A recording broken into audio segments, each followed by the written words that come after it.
Hey, and welcome back to Without a Doubt, the podcast. I'm your host. My name's Madison, but I go by Mad. I'm a cycle breaker, entrepreneur, and a sprinkle of reality. This podcast is a place where we celebrate living life authentically and organically as ourselves. We're the ones breaking cycles, making waves, and living out the truest versions of ourselves. Once again, thank you for being here. As always, I'm beyond grateful that you tune in to listen to this, and I'm so happy you're here for a very special episode. Number 40, today is a special day. Well, actually tomorrow. Tomorrow is my, what I call Fativersary. Yes, it's a day I recognize every year as a day I decided to take control of my body and find a way to get stronger and healthier and lose weight. 14 years ago, I wrote down on a piece of paper I was 99.98% ready to make some life changes in order to better my health. I was a 220-pound, 5'3" girl who was always active, yet also struggled with my weight. I had played sports my entire life growing up. I also was that girl that played outside. I played with all the boys outside. I always rode bike. Like, I had a bike that had pegs on it. You guys remember the pegs that they put on the front and the back, and then people would ride on the pegs? Why does it sound so dirty now that I'm saying this? Is it just me? We used to ride on the bike, my little mongoose bike, and there would be someone on the handlebars, and then there would be somebody riding on the back of the bike, and I would literally be taxiing people around on the bike. We were always active. My mom ran outside, I ran with my mom, and I even look back at pictures of myself as a teen, and I was like, yeah, I was pretty average. I wasn't really fat. I mean, I might have had some chubbier years, and I carried my weight in my cheeks, but I had years that I was thinner than other years. I definitely got a little heavier around 21 because alcohol became available and I could drink it at dinner. I drank all the time. I worked in the service industry, so I had poor sleeping habits. I ate a lot of fast food, but I also managed to run a few days a week. I was active then as well. At the time, I had a friend/coworker who was really into health and fitness. She watched her food. They actually called her Snack Pack at work because she brought a lunchbox. And she was kind enough to offer to bring me to the gym. Shout out to you, Shannon. I don't even think you listen to my podcast, but shout out to you, girl, because you really did change my life. At some point, she invited me to start taking group fitness classes, and I dove headfirst into this studio. I loved it. It was a very boutique studio. She actually was the creator of Orange Theory. I got really strong, but I didn't really lose weight. I was just taking these classes and busting ass. I could tell I was crushing it because I was lifting heavier, running faster. But they had a program there that was dedicated to weight loss. And that coach of the program actually had approached me and thought I'd be a great candidate. Well, I did want to lose weight, so this was probably a good program for me. I had already taken some of her classes. I was already doing a lot of the things, so I joined the program. The one I mentioned that I was 99.98% ready to start, yeah, every single week we would weigh in on Saturdays, and I was reminded, hey, 124 pounds is your weight for your height. And let me tell you, I have probably never been 124 pounds. Maybe in the 6th grade. I don't think I've ever been that low. I don't know. But she always reminded me of that. And she could keep me accountable. She kept me accountable with food journaling. I would have to email her what I eat every day.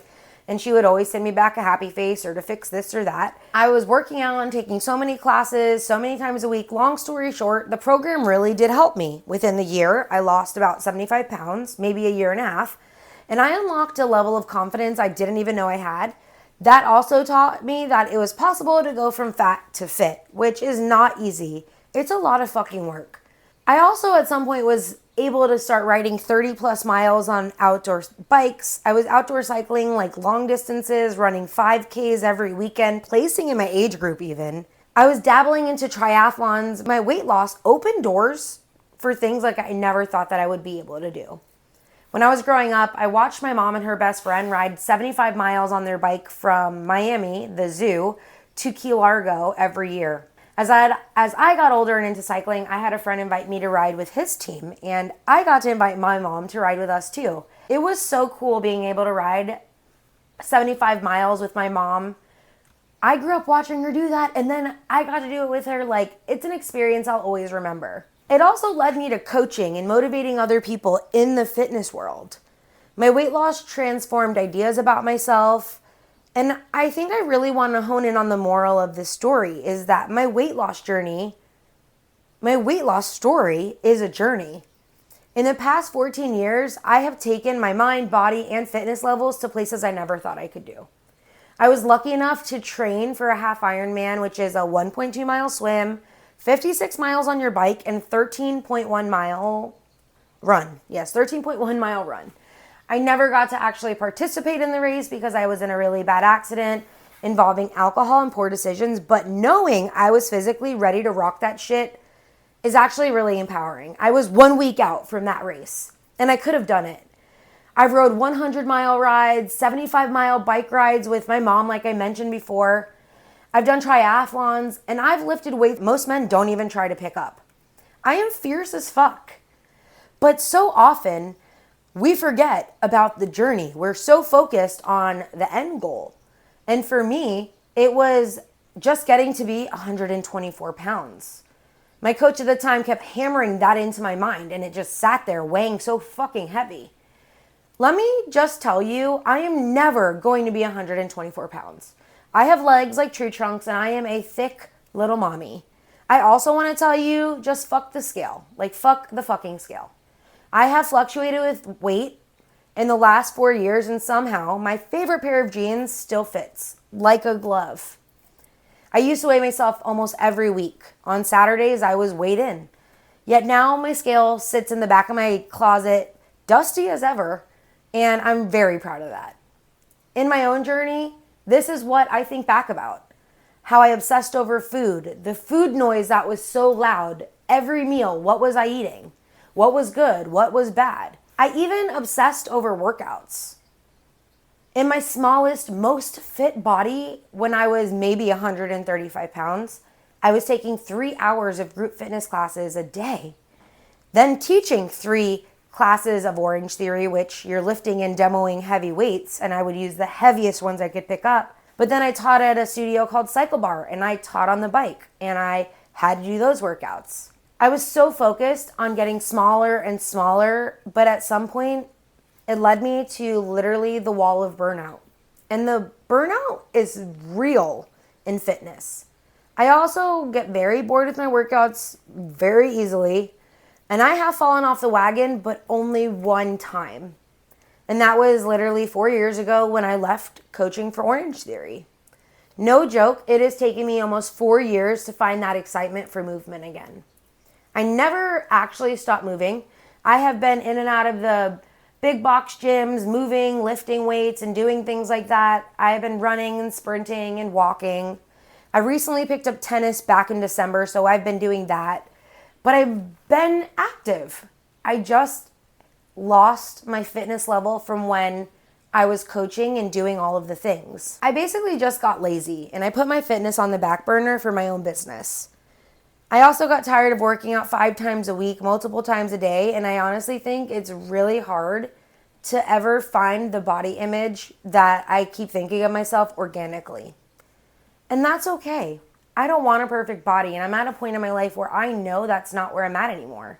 I do know though, movement and fitness feels better when I can do things. If I can lift, I can run, I can move, I feel better about myself. And I am happy to say I am feeling like I am officially back on the fitness wagon and putting myself first in that regard. I was making excuses like I didn't really have time. My mental capacity was tapped. I didn't like the facilities. Motivation was just bullshit. Anything to not work out. I've been telling myself that an evening 2-mile walk and playing tennis once a week was enough. The truth is, it's not. Most of the time, I'm sitting at my computer or I'm standing up, looking at my phone, listing and taking pictures of clothes. My body is stagnant and I feel like a fucking slug. Squishy little Jabba the Hutt stagnant slug. Is Jabba the Hutt a slug? I don't know, but that's what I picture. This is not the life for me. I'm meant to be able to move. I like to move. I can tell you straight up, my shoulders, my back, and my hips hurt on the days that I am fucking sitting around on my computer like a little slug in my chair. Yep, right here. Working out is so important. It does a lot for your body. It releases serotonin, which is an amino acid that the brain uses to boost your mood. They always say you never leave your workout feeling upset. Like you always feel better after a workout. It's because of that. It is a legit thing. It is scientific evidence. During exercise, there's an increase of that serotonin along with other hormones like and your other hormones like endorphins, and that can lead to feelings of euphoria. Hello, don't we all want that? I think it's important to do things that are promoting our mental health, and that means the physical health has to happen. Mental health and physical health are literally intertwined. Movement is medicine. They even say that walking has huge benefits for your mental health. And if there is one thing I haven't stopped doing, that is walking. Thank you, Benji, and having a dog. We do this almost every day, and I do always feel better afterwards. I also always feel better after I work out, like I mentioned earlier, which is why I try to tell myself on the days I'm not motivated, like, you need to fucking go, bitch. You're going to feel better. I've learned a lot within these past 14 years, so I feel like I can share a handful of things that might help you when you need it, or if you're trying to get back on track, or whatever the case may be in your fitness life. Number one, the goal is just the goal. I've been talking about these things, and I've been able to do this because I started the journey. I started, but I didn't lose the 75 pounds. I did the duathlon, I did the 5Ks, and I did those, and I found success in those before I even lost the full 75 pounds. Stop waiting for the goal to do the things. You gotta start. And I think it's like having a goal is just like the big sparkly thing at the end of the road that we're keeping our eye on the prize, but it's all about the journey, baby. I keep talking about that. Number two, what someone else is doing might not be for you. We all need different things because we are all different. Not just our bodies, but also our metabolisms work different. Food, what you eat, how you eat, that influencer online and what they're doing, how the fuck do you even know it's real, okay? Stop doing that to yourself. In terms of what makes you excited to go, what that girl online is saying, I love this workout, it might not be for you. So I'm telling you, that's okay. Not everything is for you. If you're not feeling the classes, the instructor, the music, the vibe, if your friend brought you to this class and they love it, it's okay not to love it. You might not even work as hard in those classes if you're not feeling the vibe in those classes. I myself know this for a fact. I'm going to tell you, I was so distracted. I recently took a group fitness class in one of my new gyms, and the instructor doesn't have a whistle, but at the end of every interval block, she would make like this high-pitched whistle sound. I was so distracted, I giggled like the whole class every single time she did it, and I didn't work as hard because I was giggling and I was fucking around giggling. So yeah, that is a me problem, but maybe that's a you problem. So I just want to address that, okay? Not everything is for you. Whatever the influencer says, whatever your friend says, it's okay. This is going to lead us into number 3, is to be open to trying the things. Exercises, workouts, food. Like I said, you've got to find something that you want to do, how you want to eat, whatever that is. It might take a few gyms, studios, classes, sessions, even fucking trainers. You might go through a few of those. Fitness is for you. Make it fun and make it something that you want to do. Number 4, finding a buddy or a community.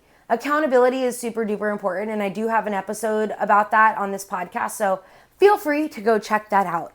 I find that community is what really works, and I will tell you that a lot of these group fitness studios, this is what some of them build and why a lot of people come back. After so many times of these people, you go to class 5 days, the second day, let's say you start at a new studio, and the second day you come back, they're like, hey, Madison, I am so happy to see you back today. The third day, hey, Madison, how you feeling? Class is going good? After about a week or two, maybe you have a friend in class because it's the same time you go. And then you know what? Maybe you missed a week because you got sick. Hey, Madison, where were you the last week? I really missed you. That's accountability right there, but you don't realize. That happens in group fitness, and that's why a lot of times we get sucked into that aspect of community and group fitness, and I think that's why I also loved it. I went to a very boutique studio when I was starting, and they made me feel, I can't say I felt super included, but there was one lady who, Carrie, I love you, lady. She totally pulled me in and like made me her friend, and we took the same classes. She always said hello. When we had like team things, she became my buddy. And then before I know it, I had more friends in class and it got better. I think it's super important. Community builds accountability. Number 5, being prepared is key. Food, workouts, and I think going into the foods thing and being prepared, I ate a lot of the same foods within my first year because I was losing weight with those foods and I just kept doing what was working. Also with workouts, I think it's important to be prepared. Know what you're going into the gym with. Know your plan so that you have an idea. You can be efficient at the gym. Plan out your week. Whatever works for you, but I really do think preparation is the key to success, especially if you're on the weight loss journey or if you're on track to try to get your goal. You need some sort of preparation. You can't just jump into the water if you don't know how to swim, you know? You gotta have some preparation. If you don't know how to swim, you better get a fucking life raft or some arm floaties or something. Or go take some swim classes if you're going somewhere and you don't know how to swim. That's just an example. Like, you just can't jump sometimes. You gotta be prepared. Number 6, this is gonna roll us right into why I feel like it's really important that you need to seek professional help if you need it, with legit certifications, and make sure you're aligned with what they practice. When I got into this weight loss program 14 years ago, my coach was not a dietitian. She was certified in some mindful eating programs, but I almost think that the weekly weigh-ins and all of the things that I had to do for that also led me into an obsessive process with food. It also led me down a different rabbit hole with food and workouts and binging things, even how I label things. And it wasn't until I actually sat down with a licensed dietitian who showed me that I could find a happy, healthy medium with food. I had to unlearn all that I learned 14 years ago, even from childhood. And 7, lastly, motivation only goes so far. It's about discipline. No one is always motivated to go to the gym or to get out of bed or to cook a healthier meal. I always try to think about my future self and how can I make my future self proud. I have been doing this a lot lately as prepping food. I talk about this a lot. For me, food is like a very big thing. I need to make sure I have food that is stuff I want to eat, because if not, I go down the rabbit hole of either not eating at all or just eating crap food. And when I say crap food, I mean junk food. I really think that working to make your future self proud, whether that's tomorrow's self or 5 p.m. self, is important. We need to set ourselves up for success. In order to do more in this world, we have to feel better about who we are. My Fativersary for so many years was me comparing my body to what I looked like the previous year. I would post a before picture from like 2014 when I was at my heaviest, and then I'd post like last year's picture and then my picture from this year. And the thing is, until 1 year, one of my pictures, it just wasn't really better. I had kind of reverted back to the year before's picture. And the thing is, I wasn't any smaller or leaner in this new year, but mentally, I felt like I had leveled up. I was still working out just as hard. I was doing all of the things just as hard, but my body had not really changed. I was also getting to a point where I'm aging. I'm no longer 21.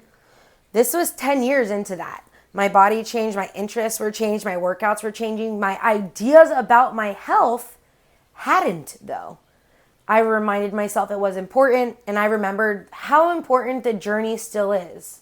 My goal might have been to lose 75 pounds, but what I realized was that wasn't the end of my journey. I hit that 75-pound mark, and then I gained some, and then I lost some, and then I gained a little bit. And I kind of have fluctuated within probably a 10 or 15 mark ever since I lost that. But for me, it's been the journey in these last 14 years that have taught me all the things that I have learned and can share with you here on this podcast. I know how great it feels to be strong instead of squishy or a little slug like Jabba the Hutt. Nobody wants to feel like that.